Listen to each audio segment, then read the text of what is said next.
पहले आग भड़काओ, फिर बुझाने का क्रेडिट ले लो।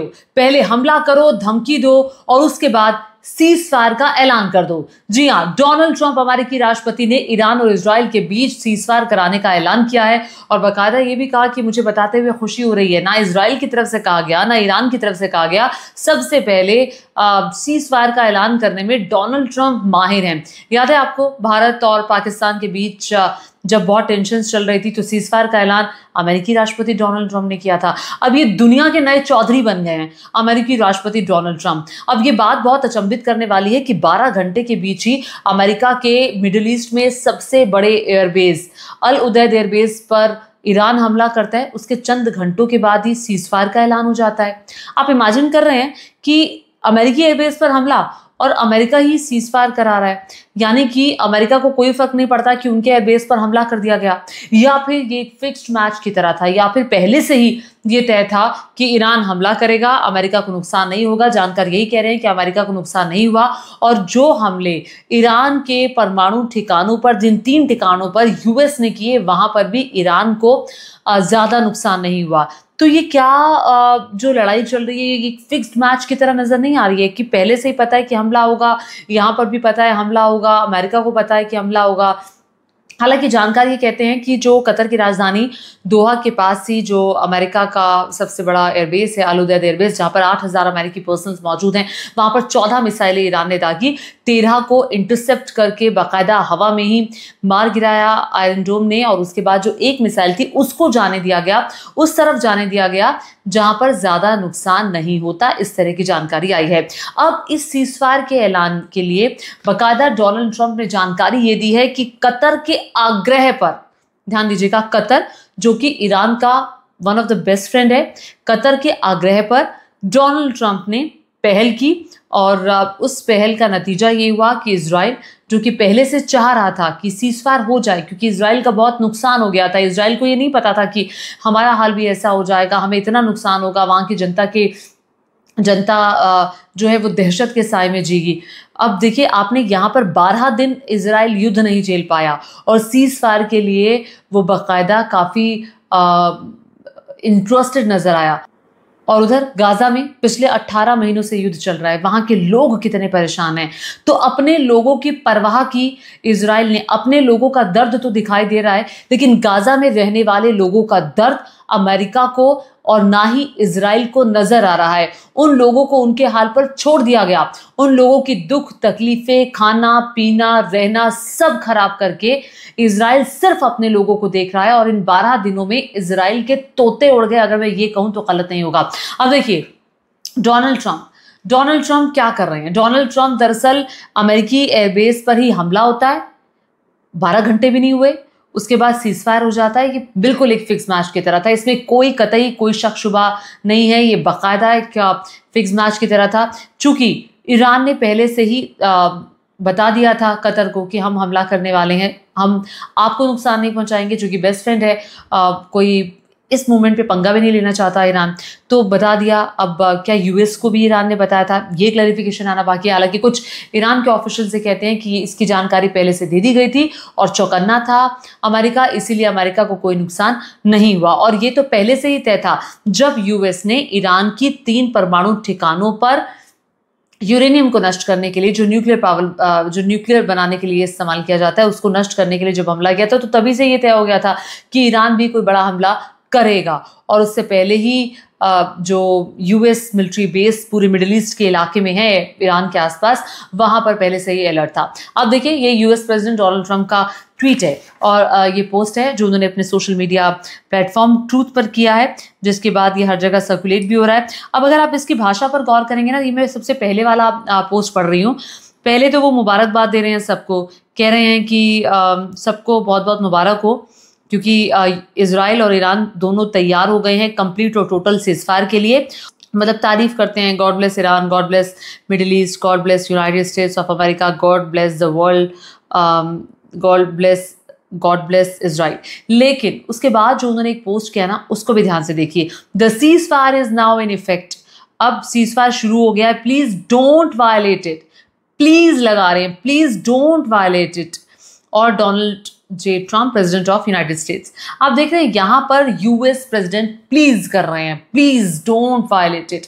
शांति दूत तो बनने की कोशिश अमेरिका कर ही रहा था, एक सीजफायर का ऐलान तो वो कर चुका है भारत पाकिस्तान के बीच में, और उसके बाद ईरान और इजराइल के बीच में। हालांकि जैसे ये सीजफायर हुआ तो ईरान और इजराइल के जो ऑफिशियल्स हैं वो भी भौचक्के रह गए कि डोनाल्ड ट्रंप ने ऐलान कर दिया। मतलब वो डोनाल्ड ट्रंप जो भी बात करा रहे थे, अभी और बातचीत होना बाकी था, या फिर शायद ये इन देशों के जो राष्ट्राध्यक्ष हैं वो खुद ऐलान करना चाहते होंगे, लेकिन ये मौका डोनाल्ड ट्रंप हाथ से गंवाना नहीं चाहते थे। ये वो डोनाल्ड ट्रंप है जो धमकी देते हैं, हमला करते हैं और फिर सीजफायर करा देते हैं। इमेजिन यूएस प्रेसिडेंट का ये हाल है। ये सब क्यों हुआ है? क्यों यूएस इतना आतुर था कि ये सीजफायर हो जाए? वो यूएस जो इजराइल के साथ खड़ा था, वो यूएस जो ईरान में घुस करके हमला करता है, वो यूएस जो अपने ही एक बड़े एयरबेस पर हमला झेलता है, वो बहुत आतुर था कि ये सीजफायर हो जाए। इसलिए आतुर नहीं था कि डोनाल्ड ट्रंप शांति दूत है, वो अपने बिजनेस के लिए आतुर था वो। तो अगर मैं आपको बताऊं कि ईरान ने पहले से ही ऐलान किया था जो हॉर्मुज जल संधि है हम उस पर नहीं बने रहेंगे, वो हम तोड़ देंगे, हम उस रास्ते को बंद कर देंगे। उसके बाद से ही जो हलचल थी वो मचना शुरू हो गई, क्योंकि कतर में अमेरिकी सैनिक अड्डे पर ईरानी मिसाइलों के हमले ने इजराइल, अमेरिकी सैनिक अड्डों वाले अरब देशों और अमेरिका को सीजफायर का रास्ता निकालने के लिए बाध्य कर दिया। वो इसलिए क्योंकि अगर ऐसा होता तो फिर तेल की सप्लाई और बाकी चीजों की सप्लाई कैसे होती। ईरान की नैतिक जीत है ये, और ईरान का जो दावा है मुस्लिम देशों में नंबर 1 बनने का, वो दावा यहाँ से बहुत मजबूत होता हुआ दिखाई दे रहा है, इसमें दो राय नहीं है। और दूसरी और सबसे बड़ी बात यह है कि ईरान ने इस पूरे केस में इजराइल की हेकड़ी निकाल दी, अगर ये कहें तो गलत नहीं होगा। इजराइल का दशकों का जो प्रचार था वो अभेद्य हो गया। इजराइल कह रहा था आयरन डोम, जिसका डंका पूरी दुनिया में बज रहा था, वो आयरन डोम फिसड्डी साबित होता गया। उसकी बानगी ये तस्वीरें हैं कि कैसे इजराइल जो था वो खंडर में तब्दील होता गया, रिहायशी इलाके में कैसे जाकर ये मिसाइलें गिर गई। और साथ ही साथ जो ईरान के सुप्रीम लीडर हैं अयातुल्ला खामेनेई, वो पहले से मजबूत होकर उभरे हैं। उनकी बात जो दुनिया के लीडर्स हैं वो सुन रहे हैं, क्योंकि अयातुल्ला खान ने इस मूवमेंट पर अपने देश को एक करके रखा जब इजराइल ने पहला हमला किया था, और इजराइल के इस हमले के बाद यूएस खुल करके सपोर्ट कर रहा था।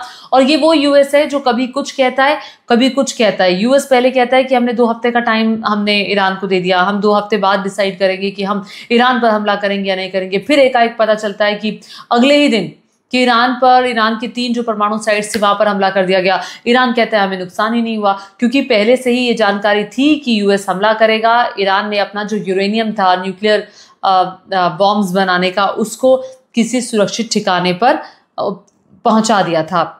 अब बहुत सारी चीजें हैं, और इस पूरी लड़ाई से बहुत सारे देश एक्सपोज भी हुए हैं। इजराइल एक्सपोज हुआ है। इजराइल 12 दिन भी ये युद्ध झेल नहीं पाया, और इजराइल ने पहले मंशा जाहिर की कि हम सीजफायर चाहते हैं, जिसका खंडन ईरान ने कर दिया। फिर कतर बीच में आया। कतर के जो अमीर हैं उन्होंने डोनाल्ड ट्रंप से बात की, और फिर डोनाल्ड ट्रंप इसमें कूदे, और फिर ये जाकर के एक शांति की बात की गई, सीजफायर कराया गया।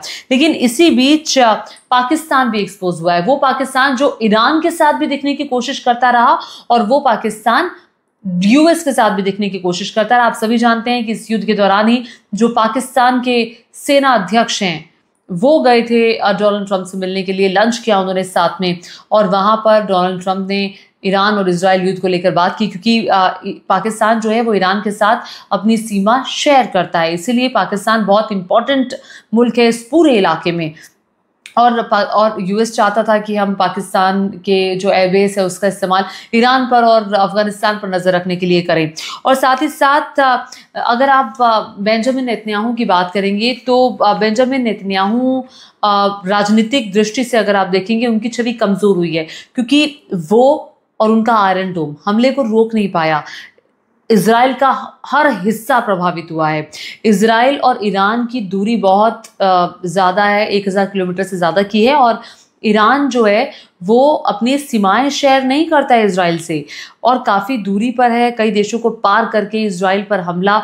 और ऐसी स्थिति में जब कई देशों का साथ इजराइल के साथ था, इजराइल को वो सपोर्ट कर रहे थे, ऐसे में अपने देश को बचा नहीं पाए बेंजामिन नेतन्याहू और उनके देश पर कई हमले हुए। उनकी जो दावेदारी है, उनकी जो स्थिति है इजराइल में, वो जाहिर तौर पर पहले के मुकाबले थोड़ा सा कमज़ोर होता हुआ दिखाई दे रहा है।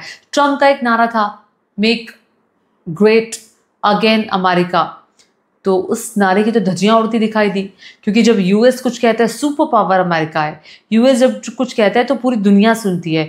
यहाँ यूएस जो कह रहा है और जो डोनाल्ड ट्रम्प कह रहे हैं, दुर्भाग्य से उसको कोई सुन नहीं रहा। वो मतलब सोच रहे हैं कि अच्छा ये तो कुछ भी बोलते रहते हैं, ये तो प्रेसिडेंट डोनाल्ड ट्रम्प कुछ भी और कभी भी कह सकते हैं, इनका क्या भरोसा है। वाकई इनका कोई भरोसा नहीं है। और आइए अब सीज फायर पर ईरान का क्या कहना है। ईरान के विदेश मंत्री ने ये सोशल मीडिया पर पोस्ट किया और इस पोस्ट में सैयद अब्बास अराक्ची कहते हैं कि युद्ध विराम पर एतबार मैं नहीं कर रहा हूँ, इजराइल के मूवमेंट पर हम नज़र रख रहे हैं और हम उसके बाद ही ऐलान करेंगे कि युद्ध विराम की घोषणा करनी है या नहीं करनी। सीधे तौर पर कहा है कि अगर इजराइल हमला करेगा तो फिर हम भी हमला करेंगे, अगर इजराइल हमला नहीं करेगा तो फिर ऐसे में बात बन सकती है। तो ये ईरान के विदेश मंत्री का ट्वीट। और इससे पहले इजराइल ने अपनी सहमति इस सीज फायर को दी है, बेंजामिन नेतन्याहू की तरफ से सहमति इस सीज फायर को दी गई है। तो कुल मिलाकर के अब ये सीज फायर तो हो गया है, लेकिन क्या ये सीज फायर लंबा चलेगा या फिर ये टूटेगा? तोड़ेगा तो ईरान और इजराइल में से कौन तोड़ेगा? और क्या ईरान ने किसी प्रकार का कोई प्रॉमिस किया है कि वो आगे न्यूक्लियर पावर बनने की तरफ नहीं बढ़ेगा, या फिर इजराइल ने या फिर ईरान ने अपनी शर्तों पर यह सीज फायर किया है? अभी बहुत सारी जो चीज़ें हैं वो स्पष्ट होना बाकी हैं। या फिर इजराइल ने इतना नुकसान झेलने के बाद अपनी मंशा जाहिर की कि वो सीज फायर करना चाहता है। और हालांकि एक स्टेटमेंट भी आया है कि इजराइल का ये मानना है कि इस नुकसान के बाद ईरान अगले आने वाले 2 साल तक न्यूक्लियर वेपन्स नहीं बना पाएगा, कोई भी गतिविधि नहीं कर पाएगा, क्योंकि उसको इतना नुकसान हमने पहुंचाया है। लेकिन देखना होगा कि स्थितियां भविष्य में क्या बनती हैं, कौन क्या कहता है। इस पूरी गतिविधि पर, मिडिल ईस्ट के इस पूरे इलाके पर मेरी नज़र बनी रहेगी और पल पल का अपडेट आप मेरे चैनल पर देखेंगे। और जाते जाते आपसे अपील कि मेरे चैनल को सब्सक्राइब जरूर करिए। धन्यवाद।